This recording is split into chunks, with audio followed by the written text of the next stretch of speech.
ഇന്ന് ഞായറാഴ്ചയല്ലേ? ഡോക്ടർ സുരേഷ് വീട്ടിൽ കാണും. ഒന്ന് കാണിച്ചിട്ട് വരാം. മോളെ, അടുപ്പത്ത് കിടക്കുന്ന കഞ്ഞി ഒന്ന് നോക്കിക്കോണേ. നോക്കാം അമ്മേ.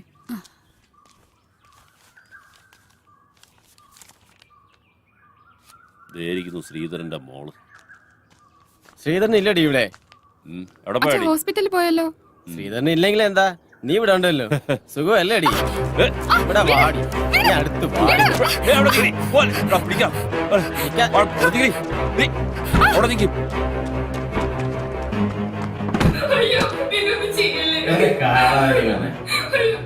പറയണ കാശാണ് നമ്മുടെ കളഞ്ഞ വെച്ചാണ് ഒരു കാര്യം.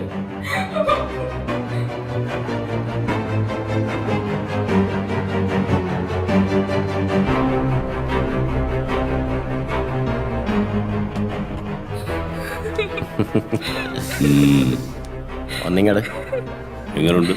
ചെല്ല് ചെല്ല്, സൂപ്പറാണ്.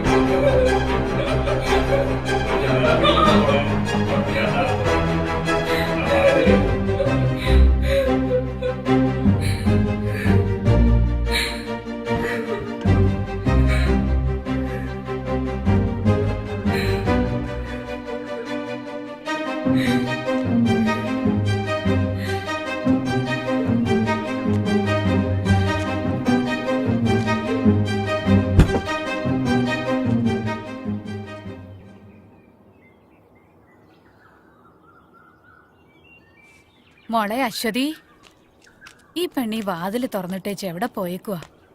മോളെ അശ്വതി, മോളെ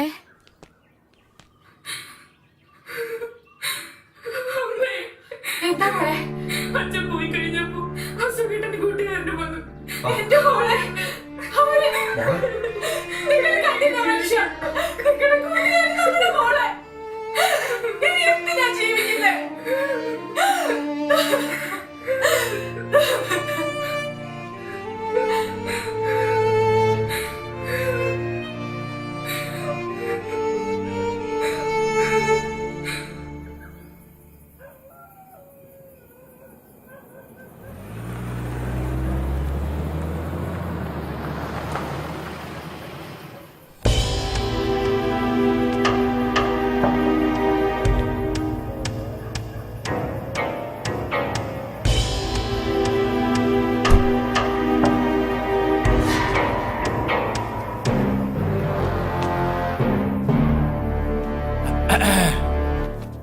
അയ്യോ, ഇതാരാ? പാപ്പച്ചായ പരിചയമുണ്ടാ? പറയുമ്പോൾ ഒരു പരിചയം ഉണ്ടല്ലോ.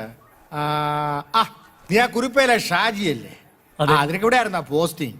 അതെ, ഇവിടെ ഇരിക്കടാ, ഇരി. പാപ്പച്ചായന് കുടിക്കാൻ കാപ്പിയോ ചായയോ? ഇപ്പൊ വേണ്ടടാവേ, പിരിയും. എടാവേ, പിന്നെ ഞാൻ വന്നത് കൃഷ്ണക്കുറുപ്പിനെ കൊണ്ടുപോവാനാ. നീയേ അവനെ അങ്ങ് വിട്ടേരെ. അയ്യോ പാപ്പച്ചായ, കൃഷ്ണക്കുറുപ്പ് പാപ്പച്ചായന്റെ ആളാണെന്ന് അറിയില്ലായിരുന്നു. അത് FIR രജിസ്റ്റർ ചെയ്ത് പോയല്ലോ. പുള്ളി ഇത് വന്നുടനെ തന്നെ രജിസ്റ്റർ ചെയ്യേണ്ട വല്ല കാര്യം ഉണ്ടായിരുന്ന? കോടിക്കണക്കിന് വില വരുന്ന ബ്രൗൺ ഷെയറാ കുറുപ്പിന്റെ പിടിച്ചത്. നീ എന്നെ പഠിപ്പിക്കണ്ട. നീ ആര്? സ്കൂൾ മാസ്റ്ററാ? എന്നെ ആരും പഠിപ്പിക്കുന്നത് എനിക്ക് ഇഷ്ടമല്ല, ആരും. എടാ പിന്നെ ഷാജിയെ, നീയേ ആ കൃഷ്ണക്കുറുപ്പിനെ ഒന്ന് വിളിപ്പിക്കേ. എനിക്കൊരു കൂട്ടം കാര്യം പറയാനുണ്ട്. ചെല്ലേ. അതെ, അയാളെന്ന് വിളിച്ചോണ്ടോ. സാർ, തന്നെ സാറ് വിളിക്കുന്നു.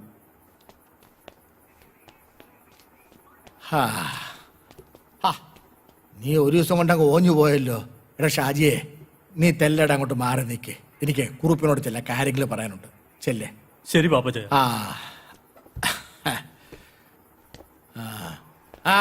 നിന്നോട് ഇനി പ്രത്യേകം പറയണോ? Sorry sir. എന്നാ പറ്റിയോ കുറുപ്പേ? ആ ബാഗ് അറിയുന്ന എടുക്കാൻ നേരത്ത് ഭദ്രം കണ്ടു. അയാൾ ഉടനെ പോലീസിനെ വിളിച്ചു വരുത്തി. എന്നെ രക്ഷിക്കണം. എടാ, അതിനല്ലേ ഞാൻ വന്നത്. പക്ഷേ ചത്താലും ശരി എന്റെ പേര് പറഞ്ഞേക്കരുത്. ഒരിക്കലും ഇല്ലേ. നിന്നെ ഞാൻ രക്ഷിക്കാം. നന്ദിയുണ്ട് പോരായി, ഒരുപാട്.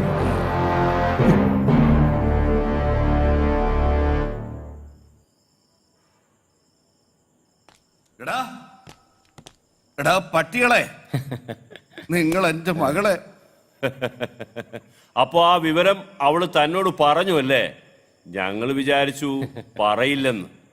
ക്ഷമിക്കടോ, അതിനുള്ള കാശങ്ങ് തരാം.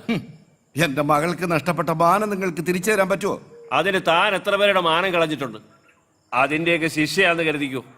നിനക്കൊക്കെ അറിയാമോ, ഞാനൊരു നല്ല കുടുംബത്തിൽ ജനിച്ചവനായിരുന്നു. ഒരു പോലീസുകാരനായിരുന്നു. കൊള്ളാം. എന്റെ സഹോദരങ്ങളെ പഠിപ്പിച്ചൊരു നിലയിലാക്കിയപ്പോ ഞാൻ ഒന്നുമില്ലാത്തവനായിപ്പോയി. ഒന്നും. എന്റെ മേലോഫീസർക്ക് പെണ്ണു കൂട്ടി കൊടുക്കണമെന്ന് പറഞ്ഞപ്പോ ഞാൻ ആ ജോലി രാജിവെച്ചു. സ്വന്തമായ ഒരു കിടപ്പാടം പോലും ഇല്ലാത്ത ഞാൻ എന്റെയും എന്റെ കുടുംബത്തിന്റെയും പട്ടിണിയും ദാരിദ്ര്യവും കണ്ട് ഒരു ബലഹീന നിമിഷത്തിൽ ഞാനൊരു കൂട്ടിക്കൊടുപ്പുകാരനായി. കൈ നിറയെ കാശ് വന്നപ്പോ ഞാൻ എല്ലാം മറന്നു. ഒരു കൂട്ടിക്കൊടുപ്പുകാരനും ഈ ജോലി ഇഷ്ടപ്പെട്ട് ചെയ്യുന്നതല്ല, വയറ് പിഴയ്ക്കാൻ വേണ്ടി ചെയ്യുന്നതാ. പക്ഷെ ശ്രീധരൻ സ്വന്തം മകളെയും ഭാര്യയും കൂട്ടിക്കൊടുത്തിട്ടില്ല. ശ്രീധര, ഞാനാരെന്നറിയാലോ? കോഴിക്കോട് മേയറുടെ മകനാ. നിന്റെ മകളെ നീ പീഡിപ്പിച്ചെന്ന് പറഞ്ഞ് നിന്റെ പേരിൽ കേസ് ഉണ്ടാക്കി നിന്നെ ഞാൻ അകത്താക്കും. വല്ല കാശും വേണമെങ്കിൽ വാങ്ങിച്ചോണ്ട് പോടാ. എന്നിട്ട് മോക്ക് വല്ല പൊറോട്ട ഇറച്ചി വാങ്ങിച്ചു കൊടു. അവളൊന്ന് തുടുക്കട്ടാ. തന്റെ മകളാണെന്ന് തന്നോട് പറയാതിരിക്കാൻ പറ്റില്ല. സൂപ്പർ. എടാ പട്ടികളെ, നീ എന്നാടാ ചെറ്റ ബ്രോക്കറെ പറഞ്ഞത്?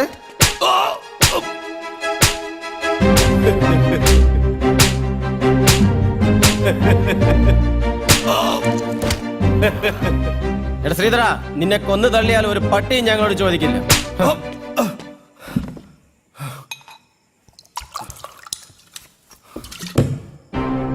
എടാ പട്ടികളെ, നിന്നെ ഒന്നും തല്ലി തോപ്പിക്കാനാവില്ലെന്ന് എനിക്കറിയാമായിരുന്നടാ. ശ്രീധരൻ ചേട്ടാ, പക്ഷെ എനിക്ക് ചങ്കൂറ്റമുണ്ട്. ശ്രീധരൻ ചേട്ടാ, ഞങ്ങളെ കൊല്ലല്ലേ. പന്ന ചെറ്റകളെ, ഇപ്പൊ ചേട്ടനായോടാ.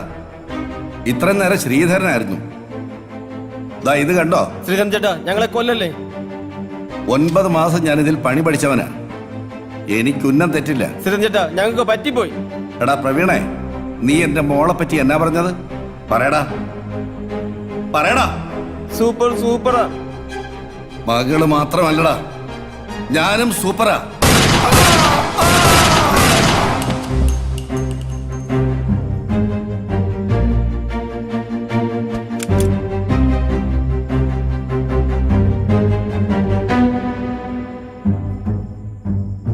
പല പ്രാവശ്യം ചോദിക്കണമെന്ന് തോന്നിയിട്ടുള്ളതാ. ചോദിച്ചോ. ഈ കൂട്ടിക്കൊടുക്കുന്നതില് എന്തെങ്കിലും കുറ്റബോധമുണ്ടോ? ഇല്ല, ഒരു കുറ്റബോധവും ഇല്ല. ജീവിക്കണം, കൂടെയുള്ളവരെ ജീവിപ്പിക്കണം. എന്റെ മോടെ പഠിപ്പ് മുടങ്ങരുത്. അച്ഛാ, ഞാൻ കോളേജിൽ പോയിട്ട് വരട്ടെ? മോളെ, എന്താ അച്ഛാ? ഇക്കൊല്ലം MSc ഫൈനൽ ഇയർ ആണ്. കൂട്ടുകാരുമായി ചേർന്ന് ഉഴപ്പരുത്. ഫസ്റ്റ് ക്ലാസ് വാങ്ങും. ശരി അച്ഛാ.